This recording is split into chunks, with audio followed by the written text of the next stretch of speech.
Hello students, we are going to start chemistry class 11th, chapter 3rd classification of elements. Classification of element में हमने पढ़ा दिया Darwinian rule और Darwinian rule, Newland archetype rules, Newland archetype rule के बाद Mendeleev periodic table के बाद next हम आप पढ़ रहे हैं मॉडर्न पीरियोडिक लॉ में इट वाज प्रपोज्ड बाय मोजले। इसको किसने दिया? हम बोल सकते हैं स्टैंडर्ड या लॉन्ग फॉर्म या modern periodic table was discovered bye मोजले। ही वाज प्रपोज्ड बाय मोजले। Modern periodic table is based on atomic number. अभी तक हमने जो पीरियोडिक टेबल पढ़ा वो depend on the atomic mass था और यहाँ से स्टार्ट हो जाता है depend on the atomic number. तो यहाँ से हम कह सकते हैं कि जो हमारा मॉडर्न पीरियोडिक टेबल है वो एटॉमिक नंबर पे बेस्ड होता है। तो यहाँ से हम प्रेजेंट पीरियोडिक टेबल में भी जो प्रॉपर्टीज पढ़ते हैं पीरियोडिक टेबल की वो मॉडर्न पीरियोडिक टेबल से ही रिलेटेड है। यानी जब भी हम किसी भी एलिमेंट की प्रॉपर्टी पढ़ते हैं तो वो एलिमेंट की जो प्रॉपर्टीज होती है वो एटॉमिक नंबर की प्रॉपर्टीज होती है और एटॉमिक नंबर की प्रॉपर्टी से हम एलिमेंट की सारी प्रॉपर्टी कंप्लीट प्रॉपर्टीज हम फाइंड आउट कर लेते हैं। थर्ड रूल है इसका मोजले did an experiment in which bombarded high speed of electrons on different metal surface and obtained X-ray। उन्होंने क्या किया? मोजले ने एक एक्सपेरिमेंट किया जिसमें बम्बारी की इलेक्ट्रॉनों के ऊपर बम्बार्डमेंट किया और डिफरेंट मेटल सरफेस के ऊपर उन्होंने एक्स-रे फाइंड आउट किया और उसके लिए फार्मूला उन्होंने निकाला। He find out that under root nu is directly proportional to z, where nu is equal to frequency of X-ray and z is equal to atomic numbers for this experiment। nu जो है वो हमारी velocity frequency को बताता है, frequency को represent करता है nu, और z जो होता है वो हमारा किसी भी एलिमेंट का एटॉमिक नंबर होता है। तो इन्होंने ये एक्सपेरिमेंट किया। इसके बाद हमारा मॉडर्न पीरियोडिक टेबल यहाँ से स्टार्ट हो गया। तो हम मॉडर्न पीरियोडिक लॉ पढ़ेंगे।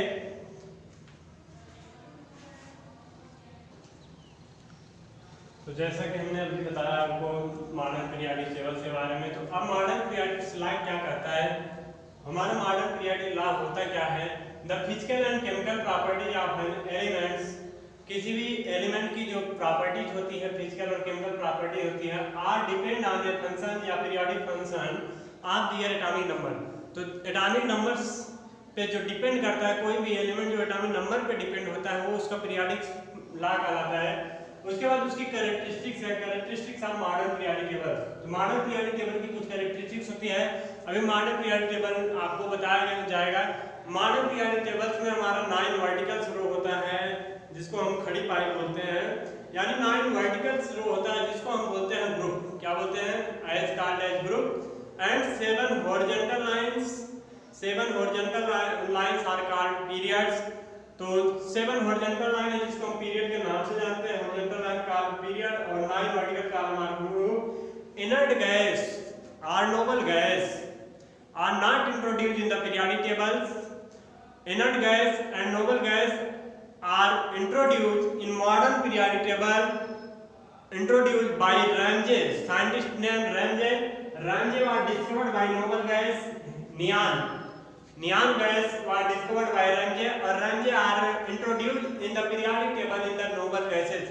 तो नोबल गैसों का जो इंट्रोड्यूस किया पीरियोडिक टेबल्स में वो रैमजे ने किया। तो inert gas were introduced in periodic table by Ramsay. Ramsay was the first scientist discovered by the inert gas और नोबल गैस।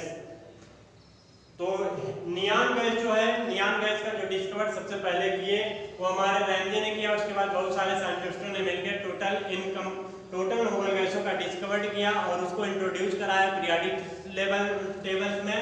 तो जो हमारे मेंडलीव के पीरियोडिक टेबल में जहाँ पे 8 वर्टिकल कॉलम्स है तो वहाँ पे हमारे पास कितने वर्टिकल कॉलम हो गए? 9 हो गए। यानी एक वर्टिकल रो हमारा बढ़ गया जो कि हमारा इनर्ट गैस कहलाता है, नोबल गैस कहलाता है। तो ग्रुप 18 जो आज के समय में ग्रुप 18 के नाम से जाना जाता है, नोबल गैस या इनर्ट गैस के नाम से जाना जाता है, वो हमारा 9th ग्रुप है। जिसको हम नोबल गैस के नाम से जानते हैं। तो ये रैमजे ने इंट्रोड्यूस किया। नेक्स्ट हम देखते हैं, तो नेक्स्ट हमारा पीरियोडिक टेबल है जिसका नाम है long form of present form of the periodic tables, जो कि हम जिस वर्तमान में जो पीरियोडिक टेबल पढ़ रहे हैं उसको हम बोलते हैं प्रेजेंट पीरियोडिक टेबल या long form of the periodic table, जिसमें एलिमेंटों का क्लासिफिकेशन किया गया है। एलिमेंट को 3 पार्ट में क्लासिफिकेशन किया गया है, जिसमें हमारा मेटल आता है, नॉन मेटल आता है और मेटलॉइड आता है। तो मेटल हमारे लेफ्ट साइड में होते हैं block element, D block element, A block element, ये सारे के सारे एलिमेंट कंप्लीट एलिमेंट मेटल होते हैं। पी ब्लॉक एलिमेंट में हमारे मेटल भी होते हैं, नॉन मेटल भी होते हैं और मेटलॉइड भी होते हैं। तो ये हम पीरियोडिक टेबल में हमने बताया है सबको कि मेटल कौन सा होता है, नॉन मेटल कौन सा होता है और मेटलॉइड कौन सा होता है। तो some few elements are metalloids, तो बहुत कम ही एलिमेंट हैं जिसमें 6 और 7 एलिमेंट्स बोल सकते हैं जो कि हमारे मेटलॉइड में आते हैं। मेटलॉइड का मीन्स होता है जो हमारे मेटल्स की भी प्रॉपर्टी फॉलो करे और नॉन मेटल की भी प्रॉपर्टी फॉलो करे, यानी उसको हम सेमी मेटल बोल सकते हैं। क्या बोल सकते हैं? Semi metal. तो long form of the periodic tables का जो हमारे पास प्रॉपर्टीज है, it is also called as Bohr Bury. सबसे पहले इसको बोरबरी पीरियोडिक टेबल के नाम से भी जानते हैं और इसको wrong and Werner periodic table. यहाँ पे पहली बार नाम सुन रहे होंगे, बोरबरी क्लास 10th में पढ़े होंगे। बोर एंड बरी का फार्मूला था जिसमें 2n² का फार्मूला था और बोरबरी के इलेक्ट्रॉनिक कॉन्फ़िगरेशन से ये करते थे 287 आता था किसी में, तो किसी में 281 निकालते थे जैसे सोडियम का। लेकिन यहाँ पे बोर का इलेक्ट्रॉनिक कॉन्फ़िगरेशन यानी यहाँ पे चीज आल्सो कॉल्ड है Bohr Bury and Rang Werner periodic table. इसको हम लॉन्ग फॉर्म पीरियोडिक टेबल कह सकते हैं, present form of periodic table कह सकते हैं, बोरबरी का पीरियोडिक टेबल कह सकते हैं and Rang and Werner was proposed by the long form और extended form of the periodic table. इसको हम विस्तार रूप से कह सकते हैं standard form of the periodic table. तो लॉन्ग फॉर्म और standard form of the periodic table को किसने दिया? Rang and Werners. तो रैंग एंड वर्नर्स ये दो अलग अलग साइंटिस्ट हैं, रैंग अलग है, वर्नर अलग है, बोर अलग है और बरी अलग है। तो सबका अलग अलग साइंटिस्ट का नाम है। तो इन्होंने कई बहुत सारे साइंटिस्ट ने मिलकर ये फॉर्म हमको ये फॉर्म मॉडिफाई किया मेंडली पीरियोडिक टेबल से और उसके बाद हमको यहाँ पे मिला लॉन्ग फॉर्म। इसकी प्रॉपर्टी जो होती है, इसकी कैरेक्टरिस्टिक्स जो होती है, it is based on the bore electronic configuration.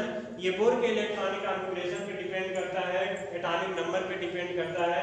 तो कॉन्फ़िगरेशन कॉन्सेप्ट चलता है इसमें, electronic configuration concept, atomic number. तो किसी भी एलिमेंट का जो एटॉमिक नंबर होता है उसका इलेक्ट्रॉनिक कॉन्फ़िगरेशन फाइंड आउट कैसे करते हैं? According to aufbau principle. Aufbau principle हमने बताया था क्या होता है अबाव प्रिंसिपल।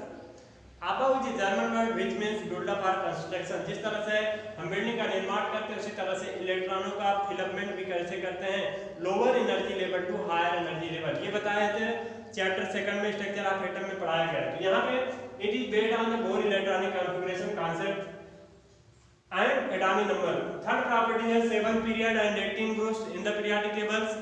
तो पीरियड जो होता है हमारा हॉरिजॉन्टल रो हमने बताया, ये हमारे मेंडली में भी 7 ही था, मॉडर्न पीरियोडिक टेबल में भी 7 था और लॉन्ग फॉर्म और standard form of the periodic table में हमारे पास नंबर ऑफ पीरियड 7 ही मिलते हैं। नंबर ऑफ पीरियड में कोई चेंजिंग नहीं है। जबकि जो हमारा वर्टिकल कॉलम्स है, vertical columns are mainly periodic table in presents in 8 vertical columns, these are called as groups. तो मेनली पीरियोडिक टेबल में 8 वर्टिकल कॉलम होता है जिसको हम ग्रुप के नाम से जानते हैं। और उसके बाद आता है हमारा modern periodic table. Modern periodic table में हमारे पास 9 वर्टिकल कॉलम हो जाता है जिसमें हमारे रैमजे आते हैं। रैमजे नियॉन गैसों का डिस्कवर्ड किए, नियॉन गैस का डिस्कवर्ड किया। उसके बाद जितने भी total number of inert gas और नोबल गैस था उसको इंट्रोड्यूस कराया पीरियोडिक टेबल्स में। तो हमारे मॉडर्न पीरियोडिक टेबल में 9 वर्टिकल कॉलम्स हो गए। 9 vertical columns are known as modern periodic tables. तो मॉडर्न पीरियोडिक टेबल में 9 वर्टिकल कॉलम्स हो गए। तो ये डिफरेंस है हमारा मेनली पीरियोडिक टेबल का, मॉडर्न पीरियोडिक टेबल का। और मॉडर्न पीरियोडिक टेबल को जो मॉडिफाई किए रैंग एंड वर्नर और बोर एंड बरी, तो उन्होंने उसमें 18 वर्टिकल कॉलम्स बनाया कि जो कि प्रेजेंट पीरियोडिक टेबल चल रहा है, long form of the periodic tables. तो long form of periodic table और प्रेजेंट पीरियोडिक टेबल के नाम से जो चल रहा है उसको हम पढ़ते हैं आज के समय में। उसमें हमारा लेफ्ट साइड में एस ब्लॉक एलिमेंट होता है, राइट साइड में पी ब्लॉक एलिमेंट होता है, मिडिल पोर्शन में डी ब्लॉक एलिमेंट और पीरियोडिक टेबल के बाहर या ब्लॉक एलिमेंट्स को रखा गया है। तो ये हमने पीरियोडिक टेबल को पहले ही डिस्कस कर लिया था क्लासिफिकेशन ऑफ एलिमेंट में। तो अब इसके बाद इसकी और प्रॉपर्टी क्या होती है, 7 पीरियड एंड 18 ग्रुप। सबको पता है इसमें 7 पीरियड होगा और 18 ग्रुप होगा, और 18 ग्रुप हमारा जो ग्रुप होगा वो इनर्ट गैस का, नोबल गैस का होगा। Element belonging to the same group have same other physical and chemical properties. कहने का मतलब यह है कि कोई भी एलिमेंट बिलोंग करता है, अगर एक ही ग्रुप में बिलोंग करता है और उसके सेम नंबर ऑफ इलेक्ट्रॉन जो बैलेंस सेल होता है, जिसको आउटर मोड सेल बोलते हैं या बैलेंस सेल बोलते हैं, तो बैलेंस सेल में अगर नंबर ऑफ इलेक्ट्रॉन सेम है तो जितने भी एलिमेंट्स उस ग्रुप के होंगे सबकी प्रॉपर्टी सेम होगी। ये भी हम डिस्कस कर चुके हैं कि कैसे प्रॉपर्टी सेम होगी न्यूलैंड-आर्कटेट रूल में। न्यूलैंड-आर्कटेट रूल में हमने बताया था कि अगर हमारे यहाँ पे लिथियम है तो every 8th element are similar to the first 1 elements are similar. तो लिथियम के बाद सोडियम आता है तो सोडियम हमारा एवरी 8th एलिमेंट हुआ था। तो यहाँ पे हम बताते हैं अगर ये दोनों एक ही ग्रुप के एलिमेंट है, लिथियम और सोडियम, तो लिथियम और सोडियम का इलेक्ट्रॉनिक कॉन्फ़िगरेशन जब करते हैं तो हमारा आता है 1s2 2s1, क्योंकि इसका atomic number R3 atomic number R11, इसका करेंगे तो जाएगा हमारा 1s2 2s2 2p6 और 3s1 इसमें जाएगा, तो 11 इलेक्ट्रॉन इसमें भी फिलअप करते हैं। तो ये बहुत सारे स्टूडेंट को समझ में भी नहीं आ रहा कि सर ये 1s 2s 2p ये सब क्या लिख रहे हैं। तो ये बताया गया है स्ट्रक्चर ऑफ एटम में according to aufbau principle. Aufbau principle जिन्होंने पढ़ा उसको इजीली समझ में आ रहा होगा कि इलेक्ट्रॉनों का फिलअपमेंट कैसे किया जाएगा। तो यहाँ पे last electron enter into the air substance, these are called s block elements. और सोडियम में भी देख रहे हैं we are see that the sodium elements last electron enter into the air substance, these are called s block elements. पहले चीज तो दो के दोनों एलिमेंट हमारा s ब्लॉक एलिमेंट है और दोनों एलिमेंट में कोई डिफरेंस नहीं है, नंबर ऑफ इलेक्ट्रॉन्स 1 है, नंबर ऑफ इलेक्ट्रॉन्स 1 है। और कहा क्या गया है अगर having the same number of electrons है, नंबर ऑफ इलेक्ट्रॉन सेम आते हैं आउटर सेल में, तो ये हमारा क्या है आउटर सेल है। आउटर सेल यानी आउटर सेल बोलते हैं, बैलेंस सेल बोलते हैं। आउटर सेल का इलेक्ट्रॉन अगर हमारा सेम है तो सब देयर प्रॉपर्टीज आर सिमिलर, तो उसकी प्रॉपर्टी भी क्या होगी सेम होगी, उसकी केमिकल प्रॉपर्टी और फिजिकल प्रॉपर्टी क्या होगी सेम होगी।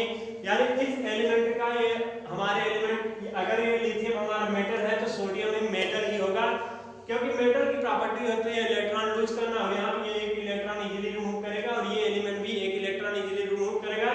तो दोनों की प्रॉपर्टी क्या आ गई सेम आ गई। मेल्टिंग पॉइंट्स बॉइलिंग पॉइंट्स भी देखते हैं, अगर मेल्टिंग पॉइंट बॉइलिंग पॉइंट्स सारे के सारे क्या होंगे सेम होंगे, यानी उसकी प्रॉपर्टी सेम होगी। तो जब ये इलेक्ट्रॉन लूज कर देगा तो लिथियम भी प्लस आयन बनाएगा, ये भी इलेक्ट्रॉन लूज करेगा तो सोडियम प्लस आयन में कन्वर्ट होगा। तो यानी कहने का मतलब ये है कि इसकी जो प्रॉपर्टी होगी वो सेम होगी। अब चलते हैं देखते हैं इलेक्ट्रॉनिक कॉन्फ़िगरेशन, हर एक ब्लॉक के हर एक एलिमेंट का इलेक्ट्रॉनिक कॉन्फ़िगरेशन करना सिखाते हैं आपको, और उसका जनरल इलेक्ट्रॉनिक कॉन्फ़िगरेशन क्या होता है ये बताते हैं। तो हम डिस्क्रिप्शन करेंगे पीरियोडिक टेबल्स में। फर्स्ट ए एलिमेंट जहाँ से हमारा स्टार्ट होता है पीरियोडिक टेबल्स का, फर्स्ट ए से स्टार्ट होता है। फर्स्ट ए एलिमेंट को हम बोलते हैं एल्कली मेटल। तो एल्कली मेटल्स मींस होता है हमारे क्षार धातुएं। तो एल्कली मेटल का डिस्क्रिप्शन करेंगे हम यहाँ पे। तो यहाँ पे हाइड्रोजन हमारा फर्स्ट एलिमेंट होता है, फिर लिथियम होता है, फिर सोडियम होता है, फिर पोटेशियम होता है, रूबियम होता है 37 और इसके बाद सीजियम आता है 55 और 87। तो ये हमारा एटॉमिक नंबर बोलते हैं, इसको क्या बोलते हैं एटॉमिक नंबर बोलते हैं, ये क्लास 10 में पढ़े होंगे। तो इस एटॉमिक नंबर का जो इलेक्ट्रॉनिक कॉन्फ़िगरेशन हम इस तरीके से कर रहे हैं, ये क्लास 10 तक आपने नहीं पढ़ा है तो आप अब इसको पढ़ना पड़ता है। ये हमारा अबाव प्रिंसिपल है और इसीलिए हम अबाव प्रिंसिपल पहले ही पढ़ा चुके हैं। आप अबाव प्रिंसिपल को स्ट्रक्चर ऑफ एटम में जाके देख सकते हैं किस तरह से बताया गया है स्ट्रक्चर ऑफ एटम में। तो यहाँ पे हमारा सबसे फर्स्ट हमारे पास 1 इलेक्ट्रॉन होता है। अगर 1 इलेक्ट्रॉन है तो इसका इलेक्ट्रॉनिक कॉन्फ़िगरेशन क्या आएगा 1s1 आएगा। यहाँ पे 3 इलेक्ट्रॉन फिलअप करना है तो s सबसेट में 2 इलेक्ट्रॉन, s सबसेट में 1 इलेक्ट्रॉन, 2 1 3 ये सही। यहाँ पे आया कितना टोटल नंबर ऑफ इलेक्ट्रॉन्स होंगे 11, तो कितना होगा 2 2 4 6 10 और 1 11, तो 3s1। हम देख रहे हैं सीरियल वाइज ये क्या हो रहा है नंबर ऑफ पीरियड्स बना है। यहाँ पे 1 number of period, 2 number of period, 3rd number of period, और सब में लास्ट में इलेक्ट्रॉन s सबसेट में इंटर कर रहा है। यहाँ पे 1 इलेक्ट्रॉन 1 इलेक्ट्रॉन 1 इलेक्ट्रॉन। अगला जो पीरियड होगा वो 4 पीरियड होगा, इलेक्ट्रॉन 1 ही रहेगा। अगला पीरियड 5 रहेगा, इलेक्ट्रॉन वही 1 रहेगा। यानी नंबर ऑफ पीरियड बढ़ता जाएगा, 6 आएगा, 7 आएगा, लेकिन इलेक्ट्रॉन हमारा सब में 1 1 ही रहेगा। तो ये हमारा हो गया electronic configuration of the first A element यानी एल्कली मेटल्स। तो इसका हम लिख सकते हैं जनरल इलेक्ट्रॉनिक कॉन्फ़िगरेशन। तो ये जो हमारा 1 हाइड्रोजन का है, ये जो लास्ट का इलेक्ट्रॉन है इसको वैलेंस इलेक्ट्रॉन या आउटर सेल इलेक्ट्रॉन्स बोलते हैं। तो जो वैलेंस शेल का इलेक्ट्रॉन होता है उसी को हम जनरल इलेक्ट्रॉनिक कॉन्फ़िगरेशन बोलते हैं। तो हम इसको इजीली लिख सकते हैं कि general electronic configuration, general electronic configuration, general electronic configuration is NS1। NS1 हम बोल सकते हैं NS1 होता है। Where n is equal to क्या होता है, हमारा नंबर ऑफ सेल होता है। Where n is equal to number of shell, n is equal to क्या होगा, नंबर ऑफ सेल होगा। तो ये हमारा नंबर ऑफ सेल हो गया। और number of valence shell electron कितना होगा, अगर इसमें पूछा जाए number of valence shell electron कितना है तो क्या बताएंगे, number of valence shell electrons is equal to valence shell में इलेक्ट्रॉन हमारा है 1, तो बोलेंगे क्या 1। यहाँ पे देख रहे हैं ये वैलेंस सेल है, इलेक्ट्रॉन कितना 1, ये यहाँ पे इलेक्ट्रॉन 1, यहाँ पे इलेक्ट्रॉन 1। तो यहाँ पे हम टोटल इलेक्ट्रॉन काउंट नहीं करेंगे, टोटल नंबर ऑफ इलेक्ट्रॉन 11 है। तो आउटर सेल में पूछ रहा है, यानी जिसको वैलेंस सेल बोलते हैं, आउटर सेल में बोलते हैं, तो आउटर सेल में number of valence electron is equal to 1। तो नंबर ऑफ वैलेंस सेल में इलेक्ट्रॉन आया 1, तो इसको बोलेंगे number of valence shell electron. तो कॉपी कर लीजिए इसको, यहाँ तक आज हो गया हमारा। इसके बाद नेक्स्ट हमारा आता है एल्कालाइन अर्थ मेटल, जिसको हम बोलते हैं सेकंड ए ग्रुप। तो इसी तरह से आप लोग अपने घर पे सेकंड ए ग्रुप के एलिमेंट का इलेक्ट्रॉनिक कॉन्फ़िगरेशन करेंगे। और नेक्स्ट वीडियो में हम second A element of boron family, element of carbon family, सारे एलिमेंट्स का हम आपको इलेक्ट्रॉनिक कॉन्फ़िगरेशन करना सिखाएंगे। सबका जनरल इलेक्ट्रॉनिक कॉन्फ़िगरेशन बताएंगे और उसके बाद उसका वैलेंस सेल यानी आउटर सेल में नंबर ऑफ प्रेजेंट इलेक्ट्रॉन्स कितने होते हैं, ये आपको नेक्स्ट वीडियो में देखने को मिलेगा। तो आज के लिए यहीं तक इतनी प्रॉपर्टी पढ़ेंगे, टोटल पीरियोडिक टेबल को कंप्लीट लर्न करेंगे, पीरियोडिक टेबल का एटॉमिक नंबर निकालेंगे, उसके बाद एटॉमिक नंबर निकालने के बाद उसका इलेक्ट्रॉनिक कॉन्फ़िगरेशन निकालेंगे और सारे के सारे एलिमेंट जितने भी complete element in the periodic table है 118 उसको लर्न करना होगा। तो सारी प्रॉपर्टीज पढ़ेंगे। तो आज के लिए यहीं तक, फिर नेक्स्ट वीडियो में हम मिलेंगे।